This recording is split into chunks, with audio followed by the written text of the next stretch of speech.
Welcome back, everybody. Welcome back.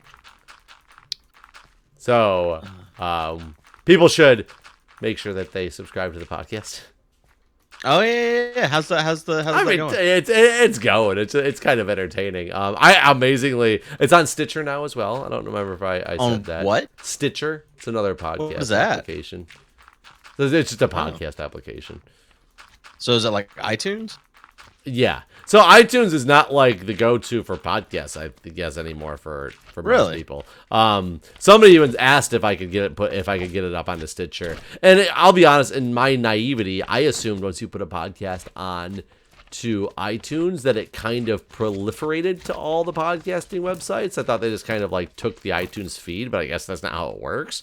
You have to specifically go to enable your feed on those different applications. So Stitcher is one that I went to and applied and put the podcast onto, so you can just access it from Stitcher. So I have a question. Is there a single episode on the podcast as well? A single episode? Where I wasn't present? Well, there's not yet. Okay. But no, is that part of the podcast? Actually, it's not. My plan is not to have that one. I just uploaded all the ones and scheduled them out to go out every day, because I'm trying to get caught up, and then I keep getting behind and like putting the podcast up there. So then I'll schedule what I can schedule up through the next week or whatever. So we've never caught up to live yet. Okay. But how close are we?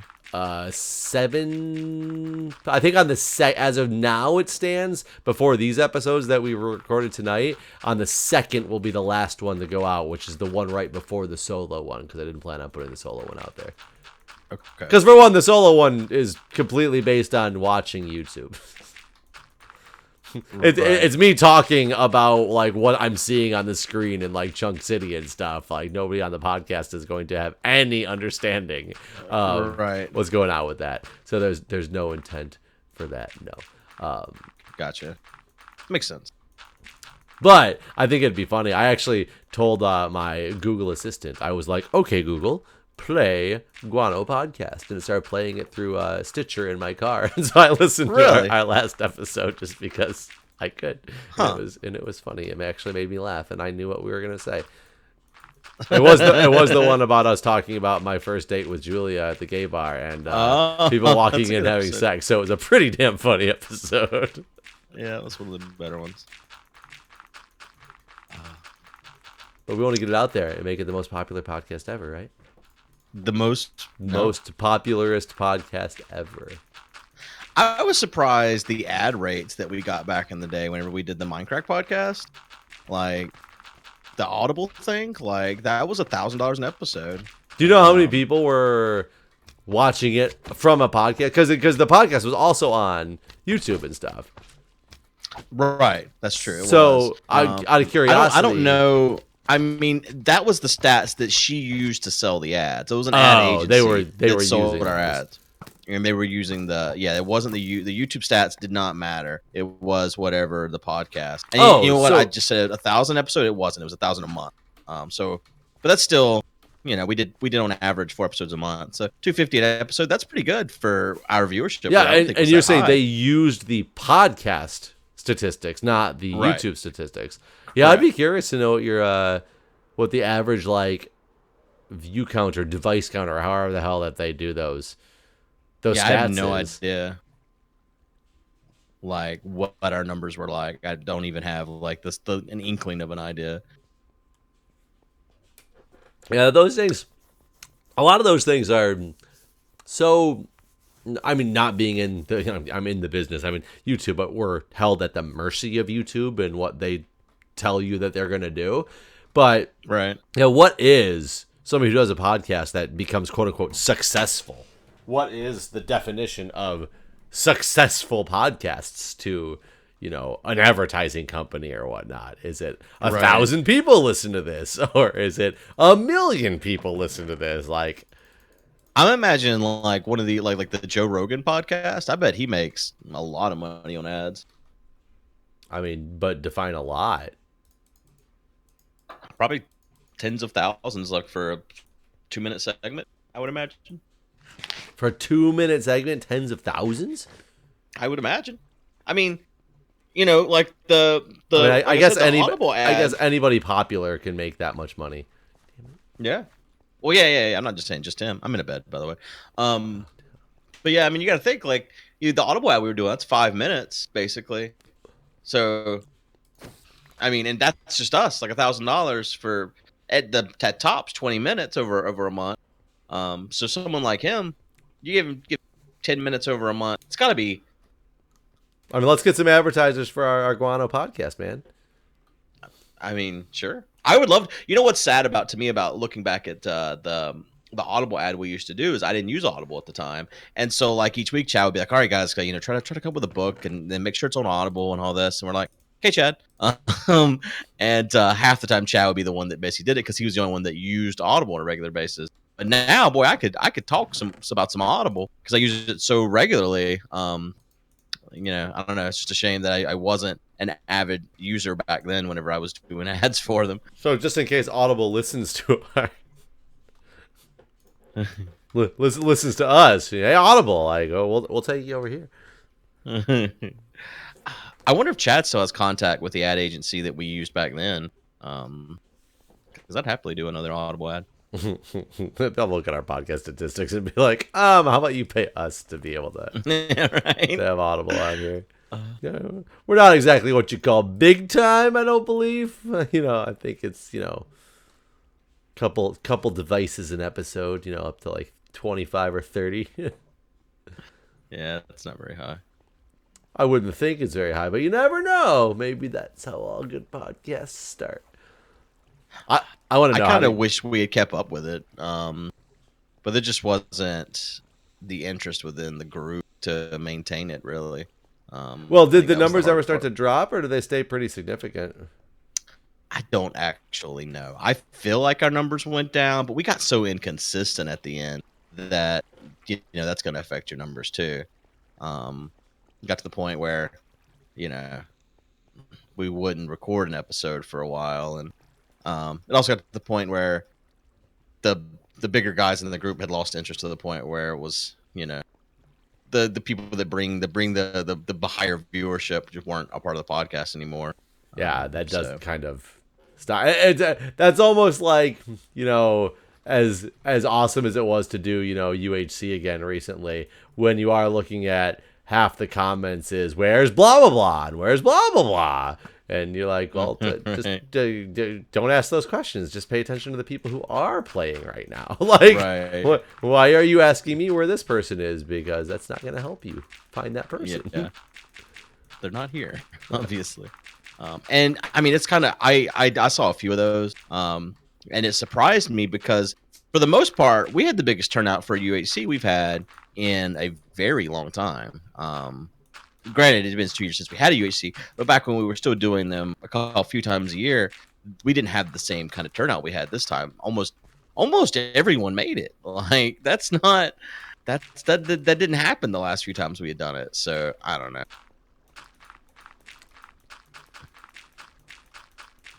Yeah, I'm trying to. Maybe we can get another one of those going too. That'd be fun. Oh, UHC. Yeah, I'd be game. I think we should do more of the the hell was I even gonna say? Like we always have a slime. Good God, man, leave me alone, dude. We always want to give it like some type of quote unquote gimmick. And we didn't have a gimmick last time, right? It was just we're back, basically. Yeah, it was just a we're back thing. And I would love to have some type of like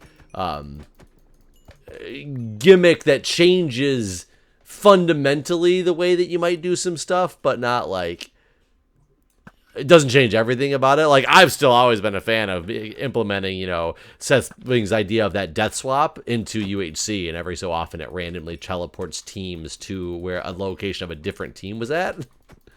God, that's a nightmare. Yeah, but it makes you have to protect your stuff more because you don't want to leave like cooking gold, but you just get swapped out and you just left gold in front of somebody else.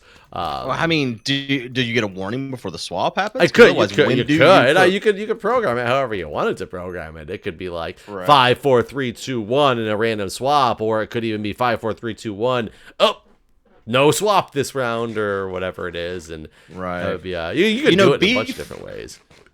Beef had an idea for a gimmick this last season, and I wish we could have done it. Which one was it? His idea to use the same version we used for the very first UHC. See, the only thing we've done throwback UHC versions before.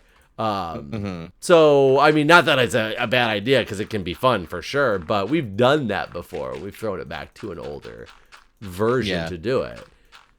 I couldn't find the mod. Like I don't have any backups of the mod that made it work back then, because you needed the client side mod and the server side mod to make it work, and I couldn't find either. And all the threads from when Jack Beardmore originally made the mod, no longer was the links available, and I didn't want to just tweet out like, anyone got this, because it would kind of give things away. Right. So I didn't do that. But yes, I couldn't find the mod.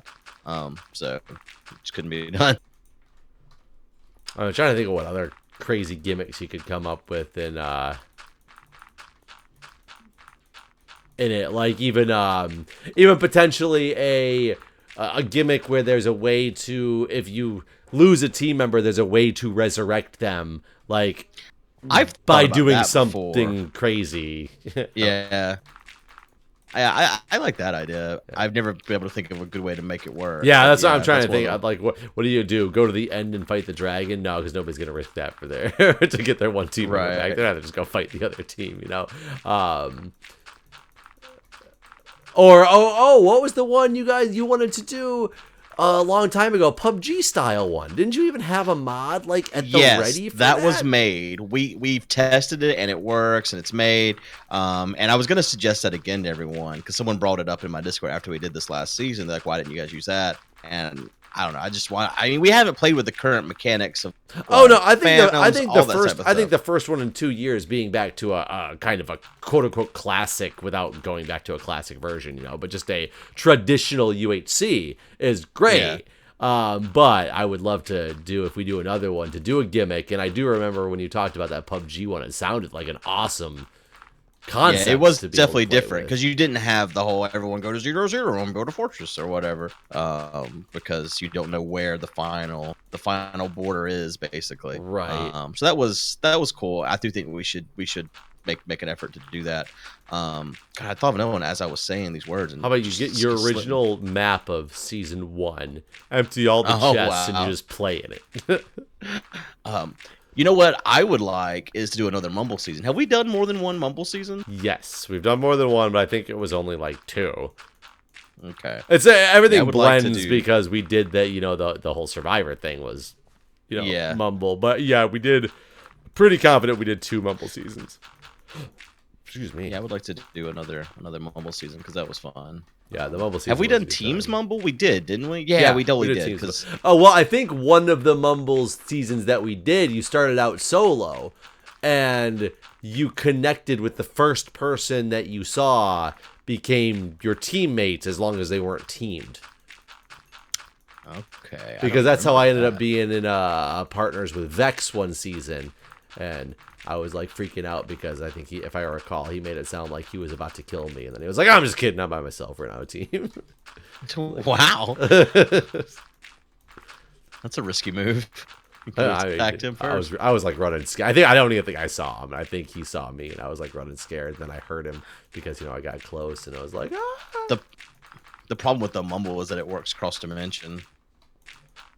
Do you remember that? Like, if you're in the Nether and someone's in the overworld and you have similar coordinates, you can hear each other. Yes, I do recall. I guess no, I can't say that. I was gonna say the one way you could fix that is have a custom thing that when you go into the Nether, it automatically is, you know, 10,000 blocks away in the Nether or something like that. But then that kind of takes away the whole portal sharing aspect. Like, how would that work? And some of the scariness of going into a portal that you might come out of somebody else's portal. We should do like a no Nether season, maybe. I don't know. Oh wow, I was the only team that went to the Nether last season. What would that matter? I mean, for the most part, yeah, most people don't go. The people that do go always go, it seems like, too. It's more fun. It's more fun to push it out. Well, people were totally up in arms about that poison potion, though. They wanted that banned forever. Why? It was great. Oh, did you not see all the comments about that? I mean, I saw the comments saying, "God, I'm good with the poison pill." I didn't get I'm good. My mind missed, I think. I think Nemesis hit. Yeah, and it hit Beef. Honestly, probably if it hit someone like, someone less viewers, then it would have been okay. If Beef had thrown it, if Beef had thrown it. Oh no, God! If Beef had thrown it, it would have been the greatest throw in the history. Totally great, totally fine, very legal and very cool. Yeah, that is where it gets tricky when you're doing that stuff, and that's kind of Beef's the new etho of the UHCs, basically. Because back in the day, like do you remember Paws quitting because he didn't want to play because of all the hate from the etho fan? No, I don't remember that.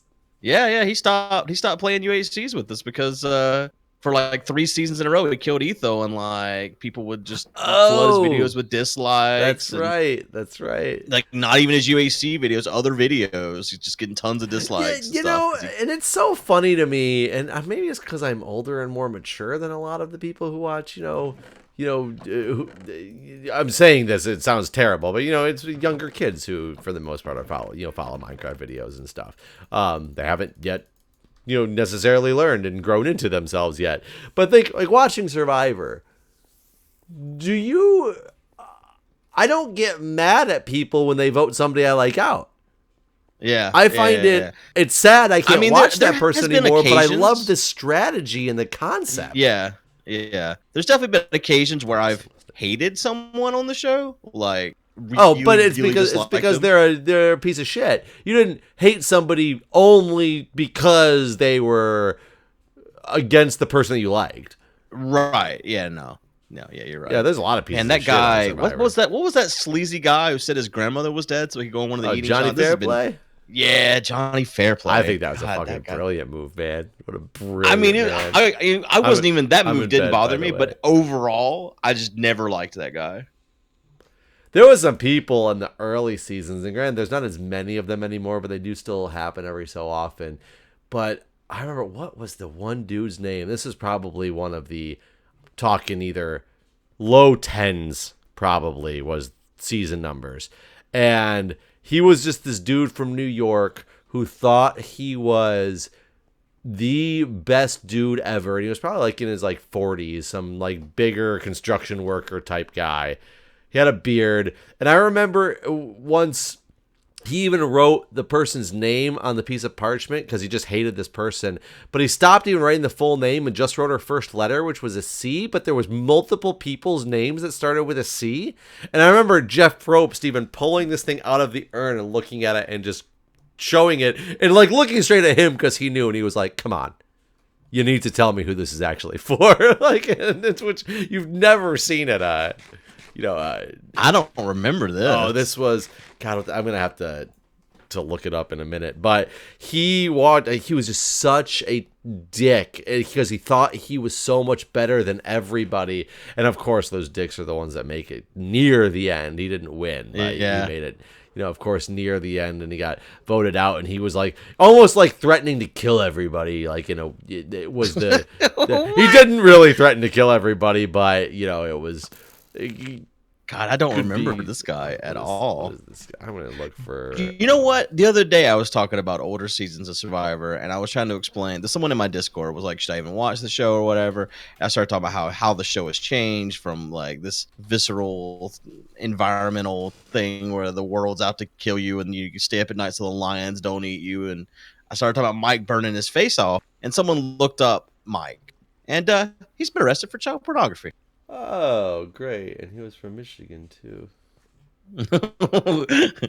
I'm looking through. There's literally a website called the 25 Most Annoying Survivor Contestants. Actually, most of these people I don't find annoying. I don't know why they're on here. Is Boston Rob on there? No. He's well liked. Sean I never liked him. I don't know who this guy is. From Survivor Borneo. Ozzy is on here. Ozzy's on there? Yeah, John Penner's on here. A lot of people don't like Penner though. Yeah, I don't know. I thought Ozzy was well liked by all. Judd, is it this guy, Judd Sargent? For bipolar drunk, Judd wasn't half bad. Actually, we were kidding. He was the worst between his excessive use of man and damn, his alcohol-fueled rants to tribal council. Remember his whole scumbag rant. Judges easily the anger issues. I think this is him. Judd Sargent. I remember that name sounds familiar, but I don't remember him.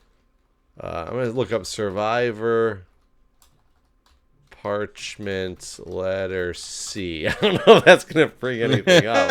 That seems so vague. Survivor Parchment. Oh, God. I'm dying. Sorry. I was trying to kill a little slime, but I hit you too. Jesus. I'm like, oh God, I'm not watching watching the YouTubes. I'm watching it. Private contestant only wrote single letter. I don't know what to like. I don't even know what to look for this. Oh, so the other day Seth put out a video showing a mob spawning system that he had made. And what he did is he made multiple platforms, but then every platform had a water channel on it that he could open at the back with like pistons, and it would push all the mobs off.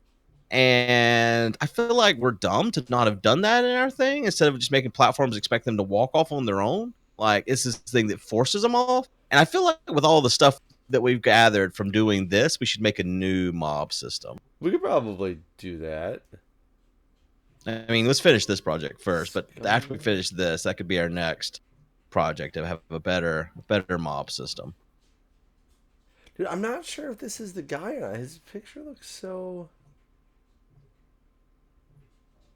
But it sounds like him, though. And he looks like him in some of these pictures during Tribal Council.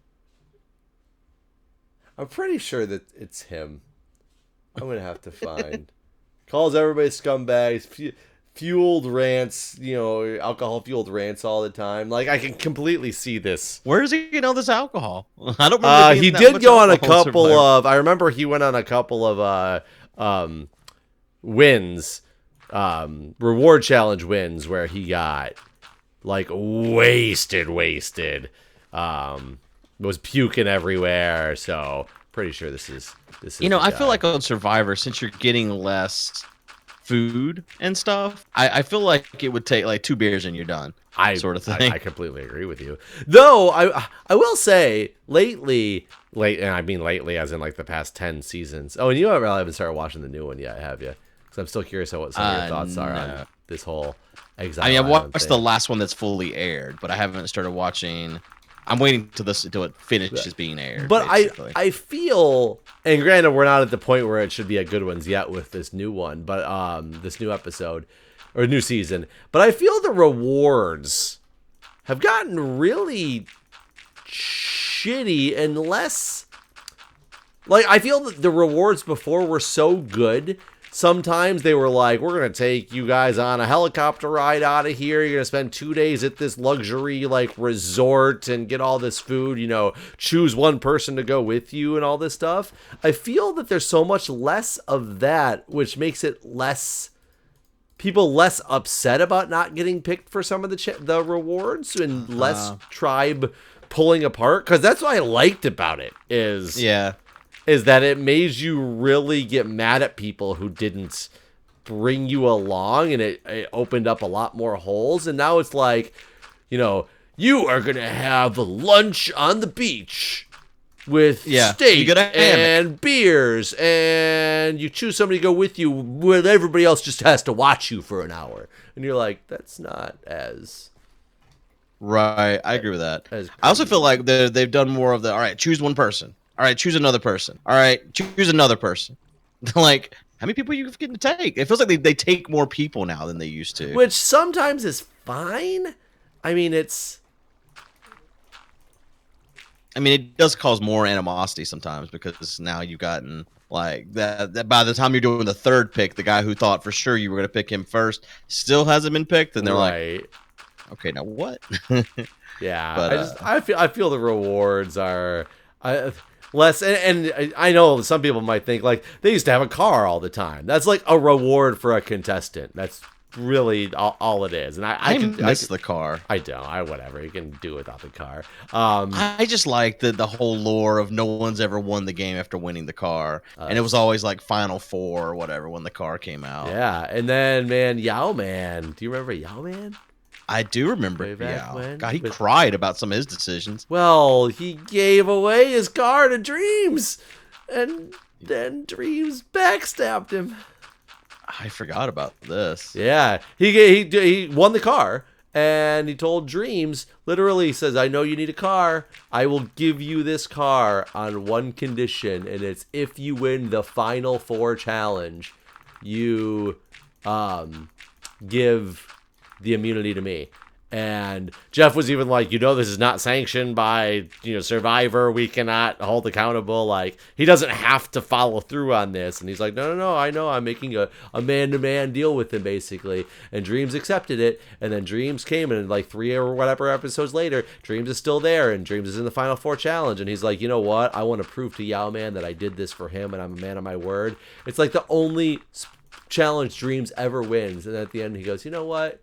Never mind. I think $1 million is more important. Sorry. And they voted Yao Man out. Wow. Yep. I forgot about that. And then Dreams got 0 votes in the final 3, Well, yeah. Yep. Yeah. Yao was one of the nicest contestants that's ever been on that show. Has he come back? He's been on it twice. Okay. Because there's Yao Man and there's the other more recent, really, really, really scrawny guy from the gay guy who liked the chickens, and he would tie well, I can't remember what his name was. I would love to see both those guys back again. They were awesome to watch play the game. I feel like the very nerdy guys got to come back from this last. Oh yeah, he was like one of the favorites of the season. Yeah. I said. Yeah, he's got to be. That was the guy you thought was a plant, right? Yes. He does have a weird personality, like a non-standard personality. Well, it's so weird because he claimed to be such this nerdy guy who doesn't make any friends because he doesn't know how to talk to people. Yet he goes out on Survivor, and granted, he's a weird, nerdy personality, very smart person, obviously. A lot of stuff going on in his mind and everything, you can tell. But a very personable individual with a very personable personality. Like, nobody ever looked at that guy and was like, what an asshole. Like, they all, like, he's a nice guy. And so that's part of the reason I still believe in the plantedness of him. I don't think that's a thing. I'll never believe. Until you become that plant. Jeff Rope's going to call you up and be like, hey, guess what? We'll let you on. However, you're the plant. You're going out in episode 4. God, that'd ruin everything. That'd be so sad. Did you ever watch the Joe Schmo show? Joe Schmo. I've used the term a lot. It was a reality show? No. It only did 3 seasons. The first season was by far the best. The other seasons were nowhere near as good. But the premise was it was like the Truman Show, but a reality show. So they had... It was in the theme of Big Brother. They're in a house. They're doing challenges, and they vote someone off each time, and all this sort of thing. But everyone's an actor except for one guy. Okay. And he doesn't know that he's basically the Truman of the Truman Show. Like, they're all putting on a show for this guy, basically, and he's gonna win the whole contest in the end. That's entertaining. It was good. It was really good. It's kind of like. That's almost a better concept than Joe Millionaire was.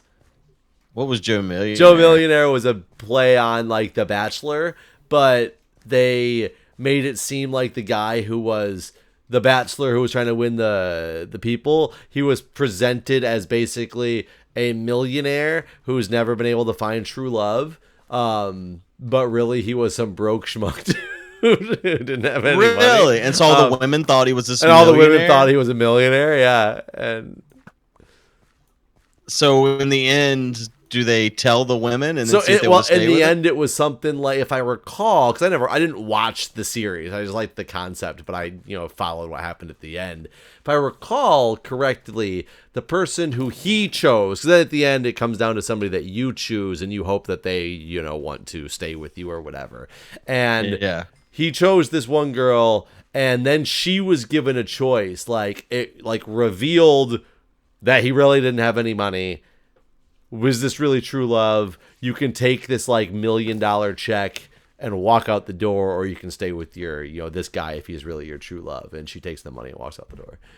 Oh, well, yeah, every time, 1,000% every time. I don't remember how much money it is either. So, and I could be getting that slightly wrong. Unless there's someone in some contract, she could take the money and get the guy afterwards, right?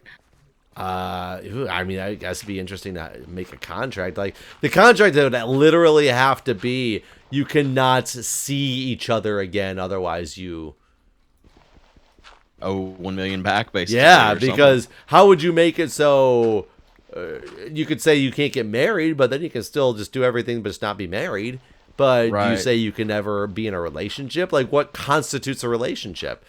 Like, when I started dating my wife, who said on the outside that we're dating? Like, except for us, right?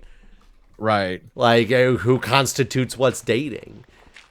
Yeah. I mean, you and I could be dating according to people, because we get together at least twice a week to to do things.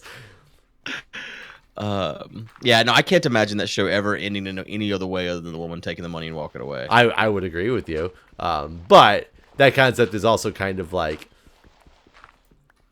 it's I don't know what to say. It's mean. It's lie, but lying's fine. Like, I don't know. I'm trying to figure out which one is the one where, if you were a contestant, like let's say you're a contestant on Survivor and you win the game and you find out afterwards, as like the reveal of surprise, everybody was actually a plant and you didn't really win. Like, this was planned from the beginning. Like, you tried hard. You made all these quote unquote social bonds with people that were all completely fake because you were always intended to win.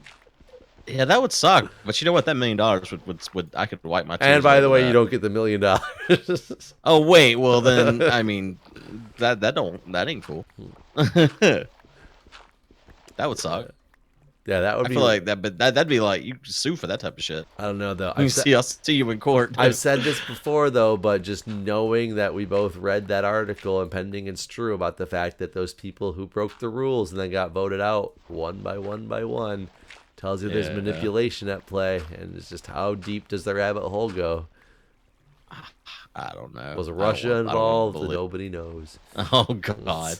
All right. With that, everybody, we're done here.